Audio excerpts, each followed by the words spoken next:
ہیں. قرآن جو آج ہمارے پاس اس شکل میں نظر آ رہا ہے یہ سیدنا عثمان غنی رضی اللہ تعالی عنہ کا احسان ہے.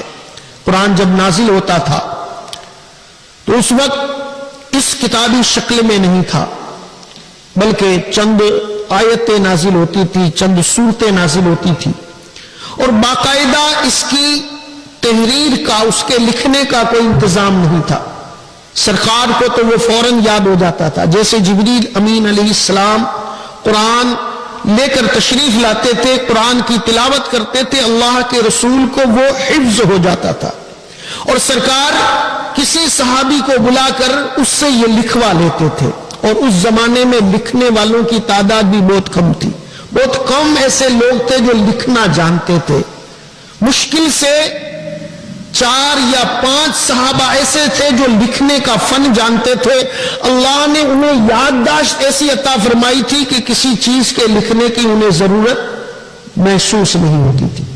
لیکن قرآن کا اہتمام سرکار اس طرح سے فرماتے تھے کہ کسی صحابی کو بلا لیتے تھے، اور وہ کاتب قرآن ایک حضرت زید ابن ثابت تھے، دوسرے حضرت مولا علی کرم اللہ تعالی وجہ الکریم تھے، اور تیسرے حضرت امیر معاویہ رضی اللہ تعالیٰ عنہ تھے، جو کاتب قرآن ہونے کا جنہیں شرف حاصل ہے، جو قرآن لکھا کرتے تھے. سرکار انہیں بلا کر ان سے لکھوا لیتے تھے. کوئی بکرے یا بھیڑ کے چمڑے پر لکھ لیتا، کوئی پتھر کی تختی پر لکھ لیتا، کوئی درخت کی چھال پر لکھ لیتا، اور جو لکھتا وہ قرآن کا حصہ اسی کے پاس رہتا. لیکن جب صدیق اکبر رضی اللہ تعالیٰ عنہ کا دور آیا اور مدعی نبوت مسلمۃ الکذاب کے ساتھ جنگ ہوئی، تو اس جنگ میں لشکر اسلام میں 70 صحابہ ایسے تھے جو حافظ قرآن تھے، اور ان میں سے بہت سارے اس جنگ میں شہید ہو گئے. جب یہ جنگ ختم ہوئی تو سیدنا فاروق اعظم رضی اللہ تعالی عنہ نے امیر المومنین ابو بکر صدیق رضی اللہ تعالیٰ عنہ کی بارگاہ میں ایک مشورہ پیش کیا کہ اب قرآن کو ایک جگہ جمع کر لینا چاہیے، اس لیے کہ اس جنگ میں بہت سارے ایسے صحابہ شہید ہو گئے جو حافظ قرآن تھے، اور اسی طرح سے سلسلہ جاری رہا تو کہیں ایسا نہ ہو کہ قرآن کی صورتیں ضائع ہو جائیں، برباد ہو جائیں. سیدنا ابو بکر صدیق رضی اللہ تعالی عنہ کو ان کا یہ مشورہ بہت پسند آیا، اور سب سے پہلے سیدنا ابو بکر صدیق رضی اللہ تعالی عنہ نے اس کو جمع فرمایا. اور ان کا جمع کرنا اس طریقے سے تھا کہ جن جن صحابہ کے پاس قرآن کے جو بھی حصے تھے وہ سب سے آپ نے منگوا لیے، اور سارے حصوں کو ایک جگہ پر جمع کر لیا اور اسے اپنے پاس رکھ لیا، جب تک کہ سیدنا ابو بکر صدیق رضی اللہ تعالی عنہ کا دور خلافت رہا یہ ان کے پاس رہا. پھر جب فاروق اعظم رضی اللہ تعالیٰ عنہ کا زمانہ آیا تو وہ جمع کیا ہوا ابو بکر صدیق کا جمع کیا ہوا قرآن ان کے پاس رہا. پھر اسلامی فتوحات بڑھتی رہی. پہلے تو اسلام صرف عرب تک تھا، پھر ایران فتح ہوا، روم فتح ہوا، افریقہ فتح ہوا، سندھ فتح ہوا. اسلام کا رقبہ بڑھتا رہا اور مسلمان دور دور کے علاقے میں جاتے رہے. اب جب قرآن نازل ہوتا تھا تو قرآن کے الگ الگ قبیلوں کی زبان میں تھوڑا تھوڑا فرق تھا. جس طرح سے ہماری زبان گجراتی زبان ہے، یہاں اس کا لہجہ کچھ الگ ہوتا ہے. 100 کلومیٹر یا 200 کلومیٹر چلے جائیں تو تھوڑی زبان تبدیل ہو جاتی ہے، پھر اور بھی تبدیل ہو جاتی. زبان ایک ہی ہوتی ہے لیکن کچھ فرق آ جاتا ہے. تو اسی طرح سے عرب میں جتنے قبیلے تھے سب کی زبان تو عربی تھی لیکن لہجے میں فرق تھا. اس کو ادا کرنے میں، لفظ کو ادا کرنا، شبد کو ادا کرنے میں لہجے کے اندر فرق تھا. تو ہر قبیلے والا اپنے لہجے کے مطابق قرآن پڑھتا تھا.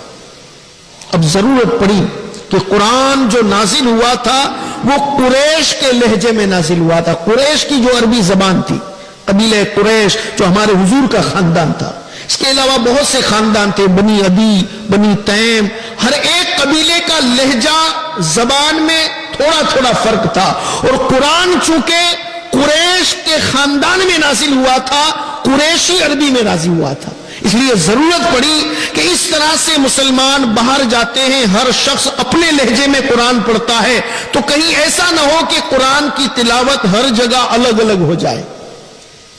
جو قبیلے والا جہاں جائے اپنے لہجے کے حساب سے قرآن پڑھے, پھر دوسرے قبیلے والا جس حصے میں جائے اپنے قبیلے کے مطابق لہجے کے مطابق قرآن پڑھے. تو جب حضرت عثمان غنی رضی اللہ تعالی عنہ کا دور خلافت آیا تو اب ضرورت محسوس ہوئی کہ سب کو ایک طریقے پر جمع کر دیا جائے. آج جو یہ قرآن نظر آ رہا ہے یہ سیدنا عثمان غنی رضی اللہ تعالی عنہ کی دین ہے.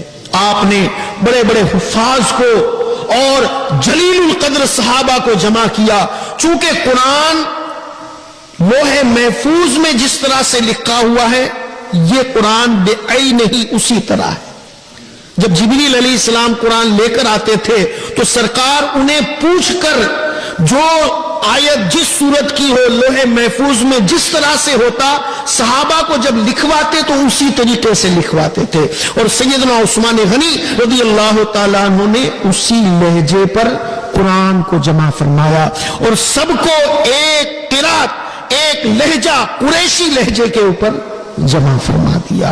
تو یہ قرآن جو آج ہمارے سامنے نظر آ رہا ہے اس کے سب سے اول جمع کرنے والا تو رب العالمین ہے. اللہ تعالیٰ قرآن کریم میں فرماتا ہے اِنَّا جَمْعَهُ وَقُرْآنَهُ. قرآن مجید کی آیت مبارکہ ہے جس کا مفہوم یہ ہے کہ قرآن کو ہم جمع فرمانے والے ہیں. اور اس کے بعد سیدنا ابو بکر صدیق رضی اللہ تعالیٰ عنہ کا جمع کرنا اس طریقے سے تھا کہ آپ نے جو متفرق الگ الگ جگہ پر قرآن کی اوراق اور سورتیں تھیں اس کو ایک جگہ پر جمع کر دیا. اور اس ترتیب کے ساتھ جمع کرنے والے سیدنا عثمان غنی رضی اللہ تعالیٰ عنہ ہے. سیدنا عثمان غنی جامع القرآن سے روایت ہے کہ نبی کریم صلی اللہ تعالی علیہ وسلم نے ارشاد فرمایا تم میں سے بہتر وہ شخص ہے جو قرآن سیکھے اور قرآن سکھائے. ہمارا دین کا سارا مدار قرآن پاک کے اوپر ہے. ساری تعلیمات اللہ نے قرآن کریم کے اندر ارشاد فرمائی. سرکار علیہ السلام نے ارشاد فرما خیرکم من تعلم القرآن وعلمہ, تم میں سب سے بہتر وہ ہے جو قرآن خود سیکھے اور دوسروں کو سکھائے. حضرت ابو امامہ رضی اللہ تعالی عنہ سے روایت ہے حضور پر نور صلی اللہ علیہ وسلم نے ارشاد فرمایا قرآن پڑھو کیونکہ وہ قیامت کے دن اپنے اصحاب کے لیے شفیع ہو کر آئے گا. قرآن کی تلاوت کرنے والوں کے لیے قرآن شفاعت کرنے والا ہوگا. حضرت عبیدہ ملیکی رضی اللہ تعالیٰ عنہ سے روایت ہے رسول اللہ صلی اللہ علیہ وسلم نے ارشاد فرمایا اے قرآن والو قرآن کو تقیہ نہ بناؤ, یعنی سستی اور غفلت نہ برتو, اور رات اور دن میں اس کی تلاوت کرو جیسا تلاوت کرنے کا حق ہے, اور اس کو پھیلاؤ یعنی اچھی آواز سے پڑھو, اس کا معاوضہ نہ لو, اور جو کچھ اس میں ہے اس پر غور کرو تاکہ تمہیں فلاح ملے. اس کے ثواب میں جلدی نہ کرو کیونکہ اس کا ثواب بہت بڑا ہے. قرآن کریم جب عربی زبان میں نازل ہوا تو عرب